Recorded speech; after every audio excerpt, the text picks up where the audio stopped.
मुझे इज्जत की ज़रूरत तो नहीं है। इज्जत खुद बनानी पड़ती है। और जो इंसान इज्जत के मोहताज हैं वो कभी इज्जत के हकदार नहीं बन सकते। जो कर्म प्रधान है और उसके पीछे ही इज्जत बनती है। लोग याद करते हैं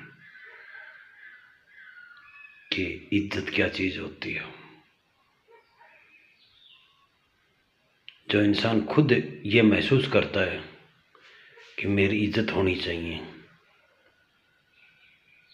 दुख की बात है। कभी इज्जत की भावना भी नहीं रखनी चाहिए दिल के अंदर। सच्चाई तो यही है। और दूसरा पॉइंट, इज्जत देखा देखी से पैदा नहीं होती है। इज्जत पैदा होती है अपने कर्म से। अच्छा कर्म करेगा, अपनी उसमें तत्परता रहेगा, अपने भगवान के प्रति सामर्थ्य रखेगा, विश्वास रखेगा, उसमें तत्पर रहेगा। जो इंसान ये जानता है ना कि अनगिनत जीवों के बीच में तू एक अकेला है, उनकी भी हैसियत वो अपने अपने हिसाब से रोल करते हैं। तो तेरी क्या औकात है, यानी मेरी क्या औकात है। किसी की कोई औकात नहीं होती संसार में। इसलिए अच्छा करो, अच्छा करो जिंदगी में, तो सब कुछ अच्छा होगा। अच्छे किए का दुरुपयोग कर रहे हो तो वो बैंक बैलेंस खत्म हो जाएगा। फिर सीसी क्रेडिट कार्ड यूज करोगे, इस पे तुम्हारे ऊपर ब्याज चढ़ेगा। इसलिए संभल के चलो जिंदगी में। सही इंसान होता है ना, वो कभी ये नहीं देखता कौन क्या सोचता है तुम्हारे बारे में, कौन क्या कहता है तुम्हारे बारे में, क्या कुछ कहता है। तो कहने दो, कहने वाला का तो कुछ भी नहीं पकड़ सकते, क्योंकि उनके पास शायद भगवान ने इतनी वो ज्ञान विज्ञान दिमाग तत्बुद्धि न्यौछावर नहीं की है। जो विशेष लोग होते हैं उन्हीं को दी जाती है ये, और भगवान विशेष लोगों को ही देता है ना। वो विचित्र होते हैं, एक्चुअली में विचित्र होते हैं। संसार में 1-2% लोग ही होते हैं, और तो सब भेड़ चाल होती है। वो 1-2% ही समझाने के लिए आते हैं, अच्छा करो। तो उनमें इतना सामर्थ्य है। जैसे एक उदाहरण के तौर पे बताता हूँ, एक सिपाही को यानी सैनिक को इतना ट्रेंड किया जाता है, मरने के लिए वो कभी हताश नहीं होता, कभी भी नेगेटिविटी नहीं सोचता। एक क्षत्रिय का धर्म होता है, जो आर्मी आज हम आर्मी बोलते हैं, उसके हमारे शास्त्रों में उसको क्षत्रिय बोलते हैं, सैनिक बोलते हैं। वो जब तक लड़ नहीं लेगा, दुश्मन को मार नहीं देगा, तब तक उसका कल्याण नहीं। वो ज्ञान भर रखा उसके अंदर। इसी तरह 1-2% जो लोग आते हैं संसार में, हर तरह के भगवान ने उसी तरह परिपक्व करके भेजता है भगवान उनको। जन्म जात से ही उनमें वो ज्ञान आ जाता है, जो संसार के किसी भी स्थिति में खर्चा करने पे, कुछ भी यूनिवर्सिटियों में पढ़ने से कहीं भी वो नहीं हासिल हो सकता, क्योंकि कुदरत उसको ऐसा क्लाइमेट तैयार करके देती है, वो अपने आप ही तैयार हो जाता है, वो खुद ही सबों में ही तैयार हो जाता है। यही सच्चाई है। वो 1-2% ही लोग इस संसार को चलाते हैं, है ना। और शिक्षक की बात है, अब आप समझदार हो तो आप पूछो भी गए कि शिक्षक का नाम नहीं लिया। शिक्षक और तो बहुत बड़ी चीज़ है, यानी गुरु,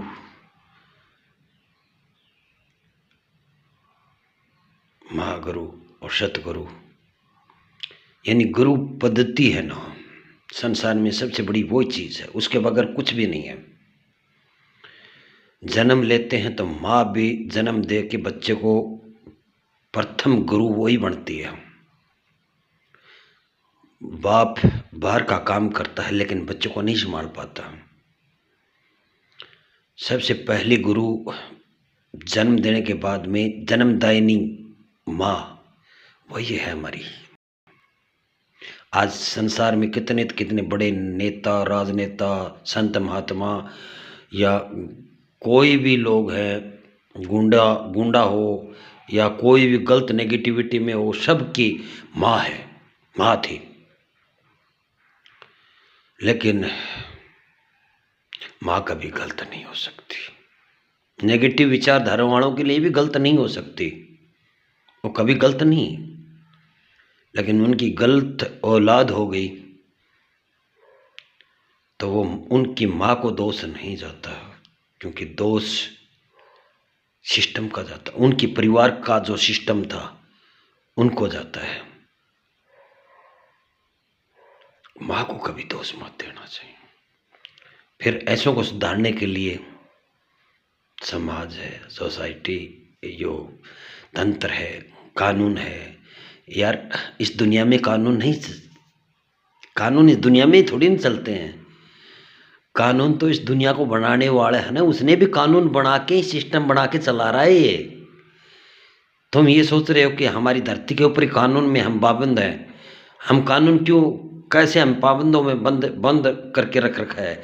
क्योंकि हर कोई चीज़ है वो सृष्टि का एक एक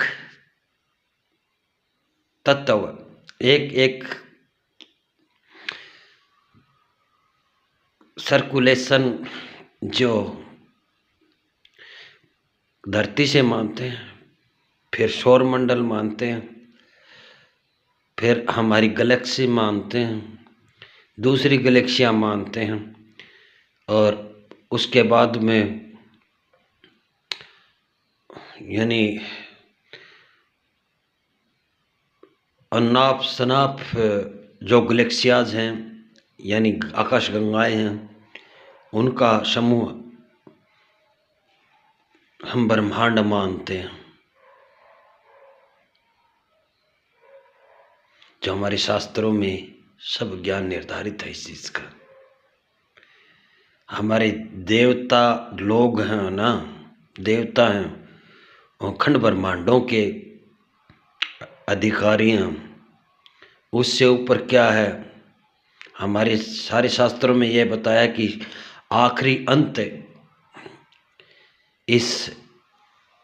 इसका कुछ भी नहीं हो सकता, कुछ ही अंत नहीं है। ये खंड ब्रह्मांड से आगे पता नहीं क्या है, महाब्रह्मांड है, उससे आगे क्या है, उससे आगे कुछ भी नहीं है, पता ही नहीं है, जान नहीं सकते, पता ही नहीं लगा सकते।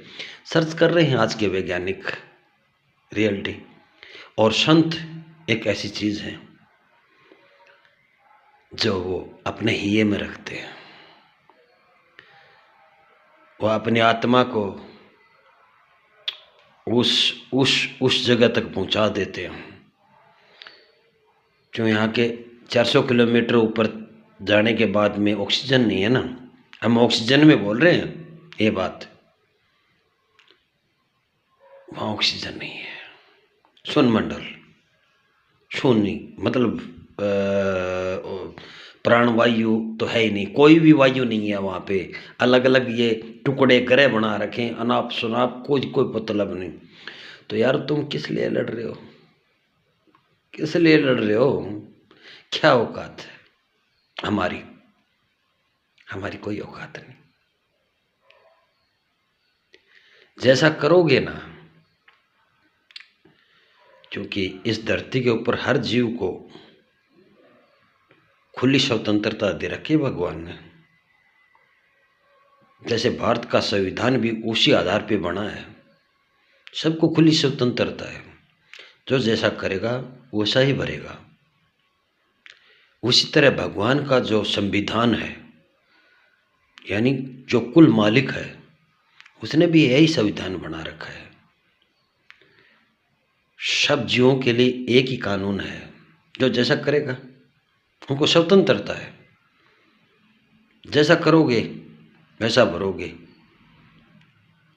भटकते रहोगे, दुख पाओगे, कष्ट झेलोगे। तो शांति रखना जरूरी है।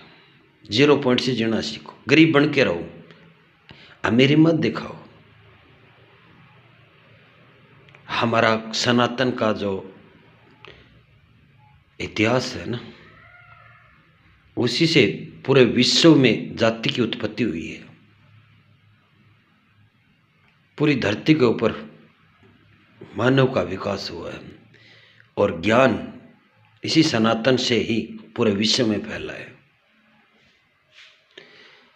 इसलिए हम एक घरेलू छोटी मोटी लड़ाई झगड़े में फंस के अपने स्वार्थ के लिए बेफालतू का ऐसे ऐसे उपक्रम करते हैं। एक ये बात समझने वाला, सच्चे सात्विक विचारधारा वाला या सनातनी विचारधारा वाला लोग है, उनको कमज़ोर समझ ले तो क्योंकि इसके ये तो कुछ भी नहीं कर पाएगा। लेकिन आप ये नहीं समझ पा रहे, क्योंकि वो ठंडा ठंडा इसलिए है कि उसका छोटे से धरातल का ज्ञान नहीं, उसको पूरी सृष्टि का, ब्रह्मांड का, अखंड का, सब कुछ का ज्ञान है।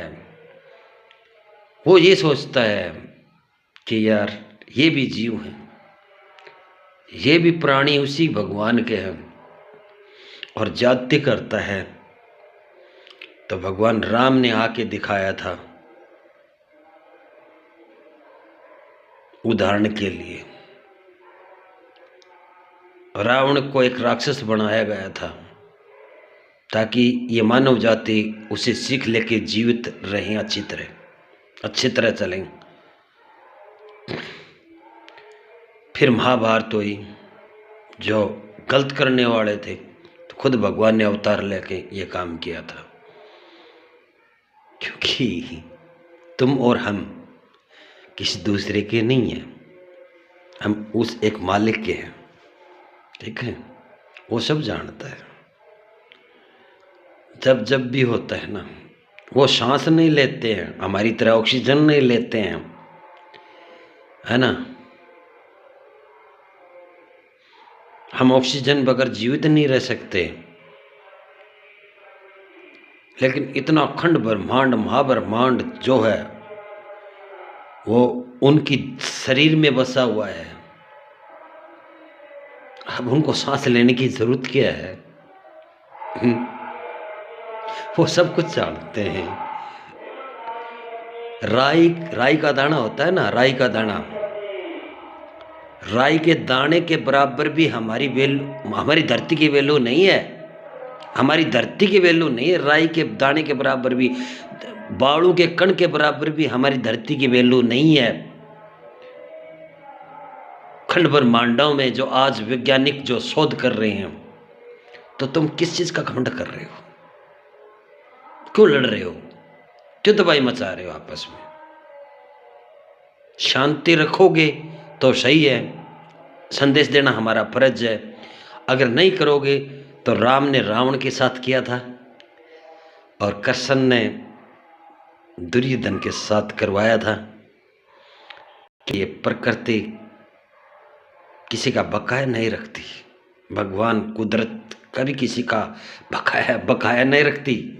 सबका हिसाब करती है समय आने के बाद में, सबका विनाश करती है। एक एक सेकंड हमारा, एक एक पल हमारा बीतता जा रहा है। तुम्हें पता है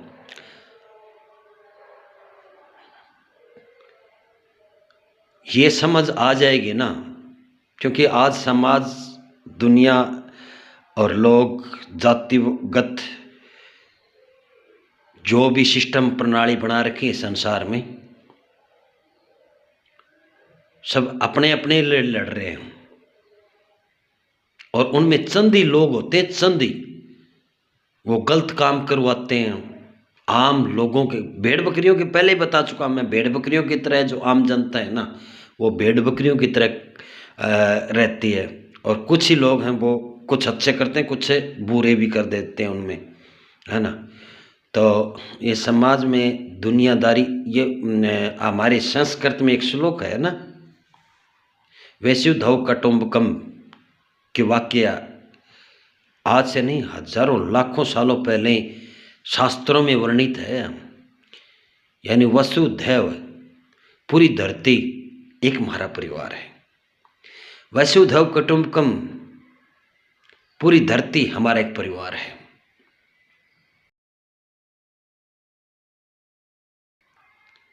हमारे शास्त्रों की लिखी, हमारे ऋषि महात्माओं की लिखी हुई बात, हमारे संतों की लिखी हुई बात आज सिद्ध हो गई है ना। पूरा विश्व की पूरी अपडेट रखते हैं, हमारे परिवार की तरह हो गया है पूरा विश्व आज। तब क्या कहोगे आप? सनातन, सनातन कोई छोटी मोटी चीज है क्या? कि सनातन मानव जाति की उत्पत्ति है। इसमें न हिंदू, न मुस्लिम, न सिख, न ईसाई, न क्रिश्चियन, कुछ भी नहीं। सब मानव जाति, मानव जाति, मानवता का स्थायित्व रखने के लिए यह रखना पड़ता है। अगर मानव गलत चला, गलत हरकत करेगा तो तबाही मचेगी, नाश तो होना स्वाभाविक है। क्यों? बैलेंस का मतलब संतुलन बनाए रखना प्रकृति का नियम है। एक परिवार में हम हमारा संतुलन कैसे बनाते हैं सबको पता है ना। उसी तरह कुदरत को, भगवान को पता है संतुलन बनाए रखना। ठीक है कि हम उससे बड़े नहीं हैं, हम उससे बड़े नहीं हैं, हम उससे बड़े नहीं हैं, तो वो खुद ही बना लेगी अपना संतुलन। इसलिए पहले समझ जाओ अच्छी तरह, और सबसे प्यार व्यवहार रखो, भाईचारा रखो, संतुष्टि से जियो, जीवन करो। ये अपन ऐसी जिंदगी जियोगे तो शायद वहाँ पे कोई दरखास्त हो जाएगी। जो उर्दू में बोलते हैं, कौन सी भाषा का शब्द है मुझे पता नहीं, लेकिन वहाँ पे तुम्हारी अपील हो जाएगी और तुम्हें छोड़ दिया जाएगा भगवान के दरिया खाने में। सही रहोगे। भगवान ऑक्सीजन से नहीं जीते हैं, पता है ना। तो इंसान मरने के बाद में कहाँ जीता है, कहाँ जाता है, पता है? नहीं पता है ना। यही नहीं पता तो क्यों लड़ रहे हो तुम्हें? उसका पता लगाओ पहले, उसका पता लगाओ कि हम कहाँ से आए हैं, हम कहाँ से आए हैं और कहाँ जाना है। हम किस देश से आए हैं, किस दुनिया के मुसाफिर हैं। दूसरों की धर्मशाला में आके हम आपस में लड़ रहे हैं। ये भी भगवान की धर्मशाला है, ये धरती। कुछ नहीं मिलेगा बेटा, जिंदगी ऐसे तबाह हो जानी है, सब नाश हो जाना है। ये धरती मानते हो ना?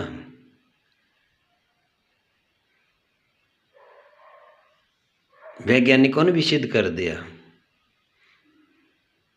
कुछ करोड़ों सालों की रही है। इसलिए क्यों लड़ रहे हो यार? पहले कहाँ थे तुम? इस धरती पे तो कोई मानव था ही नहीं, कोई मानव नहीं था इस धरती के ऊपर।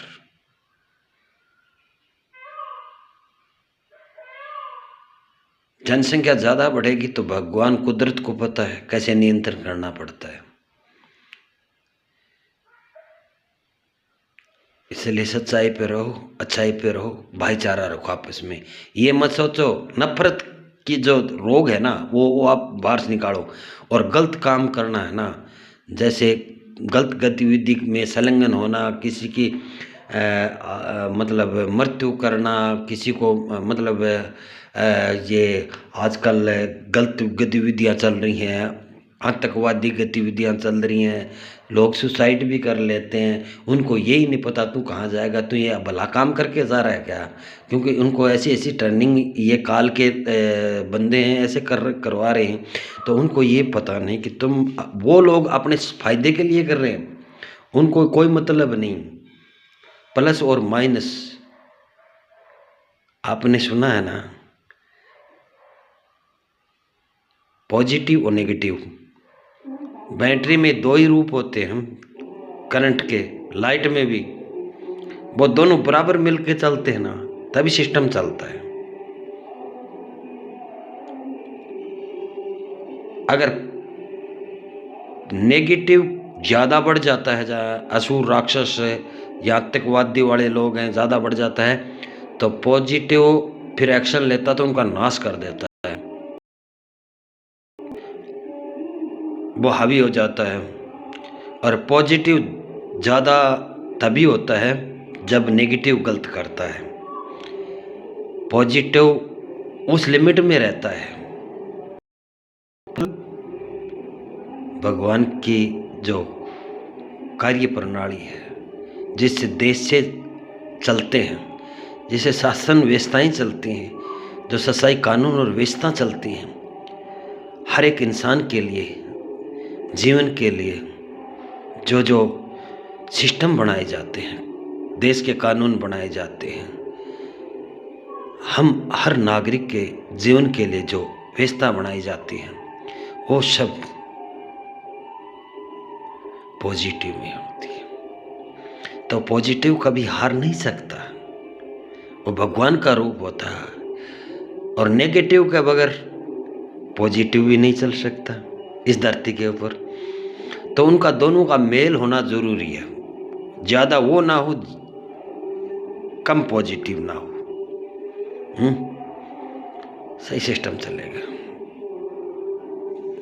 जय हिंद, जय माँ भारती, राधा स्वामी।